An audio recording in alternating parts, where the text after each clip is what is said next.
I'm here in beautiful Phoenix, Arizona, and I'm doing something really exciting.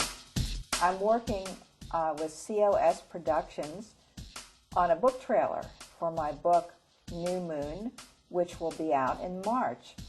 And being able to do this book trailer is something really exciting to me because it's my story coming alive. And I spent all day yesterday watching it being filmed with the production crew. They were really, really professional. And we flew in actors from California, Jimmy and Kaylin, and they were wonderful. So it was a fun experience for me, but also very gratifying.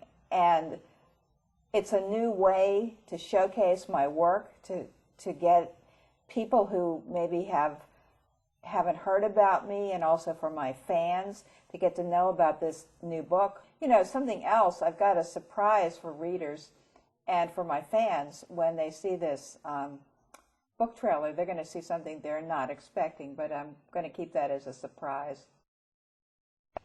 When I was a kid, I read a lot of fantasy and science fiction, and one book I read when I was 15 that I really loved was Darker Than You Think by Jack Williamson, and it was a werewolf novel.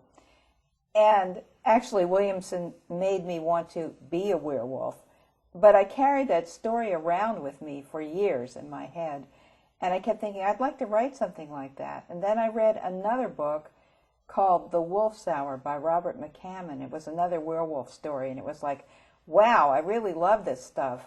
I'd love to write a werewolf book, but who would buy that from me? I kept thinking, nobody would buy that from me. But I got the idea, how could I do it differently? Suppose I had a private detective who was a werewolf, and he used his wolf senses to solve crimes. And I kept thinking about it, and a friend finally said to me, I've been hearing about this for years, either write it or shut up. So I said, okay, I took the challenge, and I came up with a proposal for that story, an outline for the whole story. And actually I gave it to that friend and said, does this work? And she said, yes. So at the time I was writing steadily for another publisher, but I thought, I'll just see if I can work this in around my day job, because I thought, I have to prove I can write this book. Nobody's going to buy it on a proposal. So while I was writing other books, I worked this in around it, and I finished it. And the way I wrote it was to say to myself, this is just for my fun, just doing it for fun. But by the time I finished it, it was, I really want to sell it. And at that point, my agent had retired, and I had to find a new agent. So I made it a priority that I find somebody who loved my werewolf book, and I did. And he said, this is really good, but it's going to be a hard sell. Now, that was before paranormal became really big the way it is now.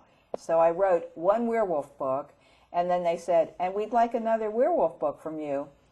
So it was like I found myself writing a series when I didn't know I was going to be doing a series. So I had one werewolf, Ross Marshall, and I made up a life for him and a family and rules for his family. For example, in a wolf pack, there's always one alpha male and the others are all subservient to him. But I didn't want to write about any guys who weren't alpha males, so I said, well, in my werewolves, they're all dominant, but then that means that they can't get along very well together. So they're all loners. They have to leave home when they get to be young men because they fight with their fathers. They don't get along with their brothers. And that was what his life was like. But Ross really has a feeling for family, wanting his brothers and his cousins to work with him. So I started with Ross Marshall, my werewolf detective, and then I've written about other men in the Marshall family. And it's a small family because being a werewolf, the way I set it up, is a sex-linked characteristic. So only men can be werewolves. If a girl baby's conceived, she dies. And half of the men at puberty, when they change to werewolf, half of them die. They don't make it. My last book was Shadow of the Moon, and it centers around a private club in Washington, D.C., where there is an evil from a parallel universe lurking in the basement. And that's the story of Lance Marshall. And the life mate he meets, Savannah. But in that story, I introduce a woman who is also from a parallel universe, who was chasing that evil and trying to eliminate it. And the Marshall werewolves and their women meet her. And so we don't know exactly who she is.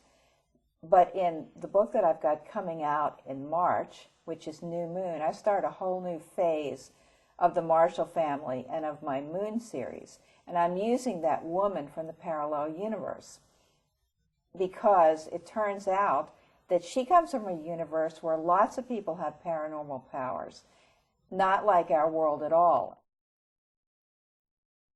When Logan Marshall is running through the woods, he's caught in a trap for shapeshifters, and a beautiful white wolf comes to save him. He can't believe it because there are no female werewolves, and she changes into a very beautiful woman, and she gets him out of the trap. And that's how New Moon starts, and they go to the parallel universe that she's from, and then they come back here. So it's a very different story. I've introduced elements that I would never have been able to have in the Moon books because of my new universe and because Rena is a different kind of werewolf than the Marshalls. And not only is she a werewolf, but she has another shape too. She's able to change into a beautiful white bird, which also astonishes him because he's never seen anything like that. One thing that's really exciting to me about producing this book trailer is that Jimmy and Kaylin are so perfect for the characters in the book. And when I looked at her, I was looking at pictures of actresses who might be in this trailer.